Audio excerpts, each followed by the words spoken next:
चालू करेंगे, कंप्रेसर चालू हो गया। अब इसको एम्पियर पे सेट कर लेंगे, यानी 200 ए पे हम इसको सेट कर लेंगे। देख सकते हैं एम्पियर 00 हो गया। अब इसको यहाँ पर मैं चेक कर रहा हूँ, 3 एम्पियर आपका ये ले रहा है। ठीक है,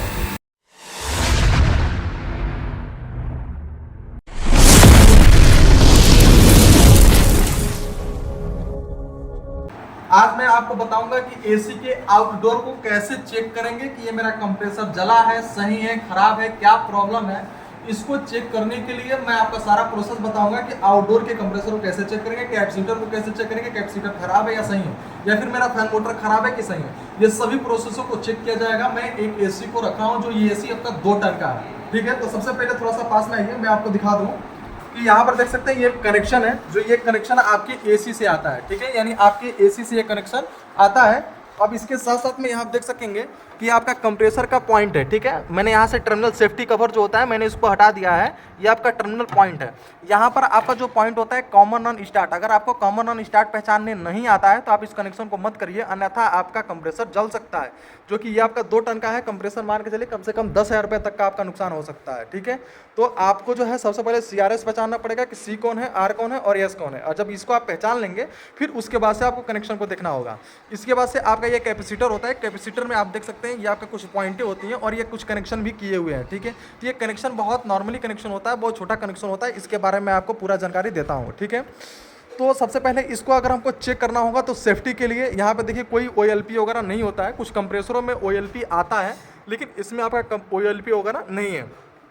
तो प्रोडक्शन के लिए कि मेरा कंप्रेसर जल सकता है, इसके प्रोडक्शन के लिए 2 MCB में हम लोग यहाँ पर लगा लेंगे, यानी आउटपुट में यहाँ पर 2 MCB लगा लेंगे, ताकि ये जब मेरा शॉर्टिंग होगा या कंप्रेसर मेरा शॉर्ट होगा उस दौरान मेरा MCB ट्रिप कर जाएगा। या फिर ये कितना एम्पियर ले रहा है, ये सभी चीज़ों को मैं नाप करके बताऊंगा कि खाली में कितना एम्पियर ले रहा है और गैस के साथ में कितना एम्पियर फुल लोड होना चाहिए।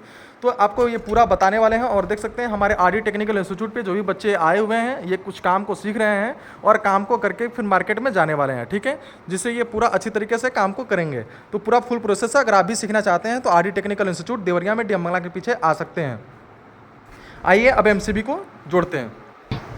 अब आप देख सकते हैं कि यहाँ पे हमने सप्लाई को दे दिया है। जो ये सप्लाई जो है एक MCB मैंने ऐड कर लिया है और MCB से ऐड होते हुए जो है कि ये आउटपुट पॉइंट, यानी इसको मैं नीचे दूंगा इनपुट पॉइंट और आउटपुट पॉइंट मैं ऊपर दूंगा। ठीक है, ताकि जब मैं MCB को ऑन करूं तो आपका ये मेरा AC चालू हो जाए। ठीक है, तो आप देख सकते हैं AC के पॉइंट को जोड़ दिया गया है। ये कनेक्शन आपका डायरेक्टली होता है, यानी ये पॉइंट न्यूट्रल, यहाँ से देख सकते हैं ये आपका न्यूट्रल पॉइंट है। जो ये आपका न्यूट्रल है, ये न्यूट्रल कंप्रेसर के कॉमन पे चला जाता है, आप आसानी से देख सकते हैं। यानी एक न्यूट्रल आप कंप्रेसर के कॉमन को डायरेक्टली दे दीजिए, बाकी जो एक फेस होगा ये फेस चला जाएगा कैपेसिटर पे। ठीक है, और कैपेसिटर से निकल के कंप्रेसर के रन पे चला जाता है और दूसरा पॉइंट स्टार्ट पे चला जाता है। यानी इसमें कुछ कनेक्शन नहीं होता है, डायरेक्टली कनेक्शन यहाँ भी है, डायरेक्टली कनेक्शन यहाँ भी है। इसलिए मैं इसको छेड़छाड़ नहीं रहा हूँ, वैसे ही मैं कनेक्शन कर दे रहा हूँ। अगर आप में डायरेक्टली नहीं होगा तो कैपेसिटर को बाहर कर लीजिएगा और बाहर करके सेम ऐसे ही कनेक्शन कर लेंगे तो आप सीख जाएंगे। मैं एक बार इसको आपको डायग्राम बना करके भी दिखा दूंगा। डायग्राम देखने के लिए आप वीडियो क्लास तक बने रहिएगा। ठीक है, अब आइए सप्लाई को लगाते हैं और सप्लाई को लगा करके फिर चालू करके आपको मैं दिखाता हूँ।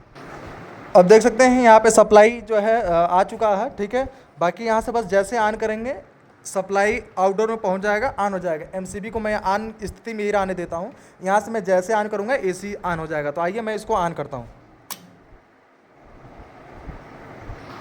अब आप देख सकते हैं जैसे इसको ऑन किया गया वैसे कंप्रेसर आपका ऑन हो गया,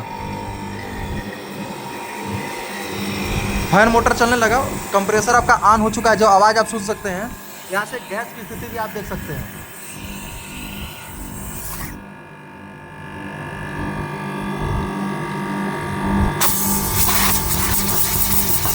यानी अब आपका कंप्रेसर चालू हो चुका है। इस तरीके से आप अपने AC के आउटडोर के कंप्रेसर को स्टार्ट कर सकते हैं। ठीक है, आइए मैं इसका एक बार डायग्राम डायरेक्ट कैसे स्टार्ट करेंगे उसका डायग्राम भी मैं आपको बना करके और फिर बताता हूँ। अब आप देख सकते हैं कि मैं आपको बता रहा हूं कि कंप्रेसर को स्टार्ट कैसे करेंगे। अगर डायरेक्ट स्टार्ट करना चाहते हैं तो भी आप कर सकते हैं। इसके लिए मैं एक कंप्रेसर बना दिया हूं। CRS कैसे चेक करेंगे ये एक इसके लिए मैं अलग वीडियो बना दूंगा, जिसपे आप समझ लेंगे कि CRS को कैसे चेक किया जाता है। ठीक है, यानी जो कॉमन रन होता है और स्टार्ट होता है उसको कैसे पहचानेंगे, कॉमन रन स्टार्ट, उसको कैसे चेक किया जाएगा मीटर के द्वारा। उसके लिए मैं प्रोसेस जो अलग वीडियो होगा मैं उसको बना दूंगा, फिर आप उसको सीख सकते हैं देख करके भी। तो आइए, ये आपका जो कंप्रेसर हो गया, कंप्रेसर में 3 पॉइंट है, कॉमन, रन और स्टार्ट। इसके लिए एक कैपेसिटर लगेगा। कभी कभी किसी किसी कैपेसिटर में इधर 1-2 पॉइंट हो जाएगा, इधर भी 2 पॉइंट होगा, तो आप लोग कंफ्यूज हो जाते हैं कि किस में जोड़ा जाए। ठीक है, तो आप लोगों को कंफ्यूज होने की कोई जरूरत नहीं है। इसको जोड़ने के लिए आप इधर भी जोड़ सकते हैं, इधर से इधर देंगे, इधर दे देंगे, इधर से ले लेंगे, इधर से लेंगे, इधर से ले लेंगे। तो ये प्रक्रिया आप कर सकते हैं, यानी इधर देकर के इधर से ले सकते हैं। कभी कभी जो है कि आप एक साइड 4 पॉइंट निकल जाते हैं, यानी एक साइड 4 पॉइंट निकल जाता है और एक साइड 2 ही पॉइंट निकलता है। तो जिधर 4 पॉइंट निकल गया उधर मेन का भी चला जाएगा और फैन मोटर के लिए भी चला जाएगा। ठीक है, और कंप्रेसर के लिए भी चला जाएगा। इधर 3-4 पॉइंट निकल जाता है और इधर जो होता है सिर्फ 2 ही पॉइंट निकलता है। तो इधर स्टार्टिंग के लिए, यानी कंप्रेसर का जो स्टार्टिंग पॉइंट होता है, इधर से सप्लाई निकल करके जाएगा।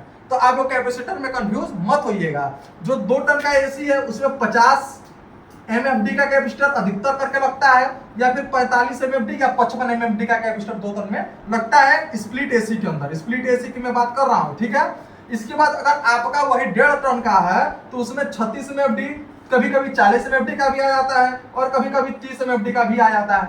1 टन में इससे थोड़ा सा कम हो जाता है। बस यही प्रोसेस होता है। 5% माइनस, यानी 5% माइनस और 5% प्लस आपका ऊपर नीचे हो सकता है। ठीक है, तो कैपेसिटर में लेकर के किसी डाउट नहीं है किसी प्रकार का आप लोगों के पास? ठीक है, तो आइए मैं कैपेसिटर एक बना लेता हूं। ये हालांकि मेरे पास जो आउटडोर आया है वो आउटडोर कितने टन का है? तो 2 टन का आउटडोर है, 2 टन की एसी है। तो इसके लिए ये जो मेरा हो जाएगा वो है 50 MFD, यानी कितने MFD का कैपेसिटर मैंने लगाया? 50 MFD। ये डबल पॉइंट हो गया, यानी डबल पॉइंट इधर हो गया। अब इसको कैसे स्टार्ट करना है, फंडा ये है। तो इसमें हमको कॉमन ये मालूम चला, रन ये है और स्टार्ट ये है। इसको स्टार्ट करने के लिए 2 तार लेना होगा, एक इसमें फेज होगा और दूसरा आपका न्यूट्रल होगा। तो फेज और न्यूट्रल दोनों में से किसी एक तार को कंप्रेसर पे आप डायरेक्ट जोड़ लेंगे। प्रोडक्शन के लिए MCB जरूर लगाना है, यानी इनपुट में प्रोडक्शन के लिए MCB लगा लेंगे। हो सकता है कहीं कंप्रेसर शॉर्ट हो, लाइट बैठा दे रहा है, यानी अगर एसी लगा हुआ है इनडोर तो बैठ जाएगा, तो आपका किट सप्लाई कट कर दे रहा है, तो आपका कंप्रेसर शॉर्टिंग नहीं हो रहा है, बता नहीं रहा है। लेकिन अगर मान लीजिए किट न बैठा है और डायरेक्टली आप इससे जोड़ लिए डायरेक्टली सप्लाई, तो आपका घर का लाइट चल सकता है, तो कस्टमर आप पे गुस्सा हो सकता है। इसलिए आपको क्या करना है कि प्रोडक्शन के लिए यहाँ पर 2 MCB लगा लेना है। MCB का जो एम्पियर होगा वो 16 एम्पियर का भी आप यूज कर सकते हैं, जो जर्क लोड ले सकता है। अगर 16 नहीं होगा तो 32 भी ले सकता है। शॉर्ट सर्किट पे ये MCB गिर जाती है। 2 प्रोडक्शन पे MCB वर्क करता है, पहला ओवरलोड, दूसरा शॉर्ट सर्किट। तो ओवरलोड तो इतना एम्पियर नहीं जाता है, ओवरलोड शॉर्ट सर्किट जाता है तो अधिकतर 50 एम्पियर तक का लोड आपका चला जाता है कंप्रेसर का। शॉर्ट सर्किट में अगर बाइंडिंग शॉर्ट रहेगी तो 50 एम्पियर तक लोड चला जाएगा। तो उस स्थिति में भी आपका MCB ट्रिप हो जाएगा।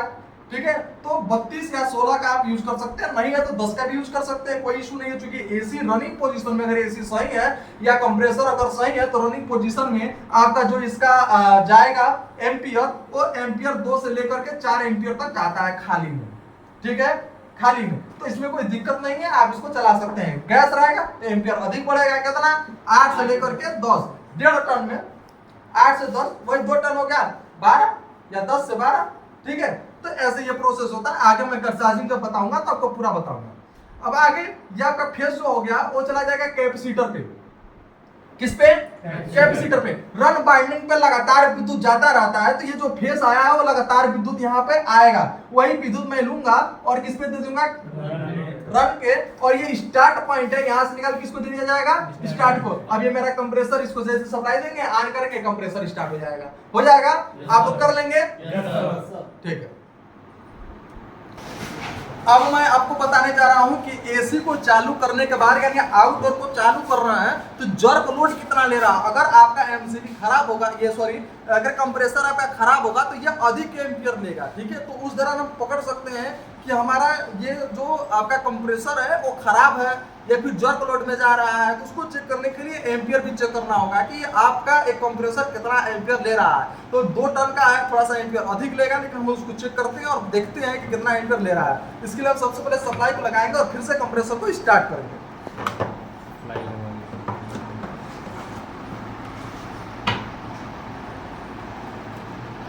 देख सकते हैं अब मैंने सप्लाई को दे दिया। अब इसको चालू करना है, तो इसको हम चालू करेंगे। कंप्रेसर चालू हो गया। अब इसको एम्पियर पे सेट कर लेंगे, यानी 200 ए पे हम इसको सेट कर लेंगे। देख सकते हैं एम्पियर 00 हो गया। अब इसको यहाँ पर मैं चेक कर रहा हूँ। 3 एम्पियर आपका ये ले रहा है, ठीक है, देख सकते हैं 3 एम्पियर आपका ये ले रहा है, ठीक है, 3.1 3.4, ठीक है, देख सकते हैं 3.3 3.4। तो ये आपका जो एसी है अभी सही है, ठीक है, एसी जो है आपका सही है। तो मैं आप लोगों से एक बार पूछना चाहता हूं कि आप एसी के आउटडोर का वो चेक कर लेंगे? सभी लोग चेक कर लेंगे? इसमें फंसेंगे नहीं ना? एक प्रॉब्लम कभी कभी आ जाती है, वो भी प्रॉब्लम मैं आपको बता रहा हूं कि इसका जो ये सप्लाई जाता है ना, यानी एसी के इनपुट से जो जा रहा है इंडोर से, ये कभी कभी तार ही खराब होता है, यहाँ पे टूटा होता है या जल गया होता है, तो वहां से भी आप चेक कर लेंगे, ये बॉक्स खोलेंगे तो आपको मालूम चल जाएगा, ठीक है। दूसरी प्रॉब्लम क्या होती है कि ये तार ही खराब होता है, तो आप एसी के इंडोर को खोलिए, जैसे मैं आपको इंडोर पे दिखा देता हूं।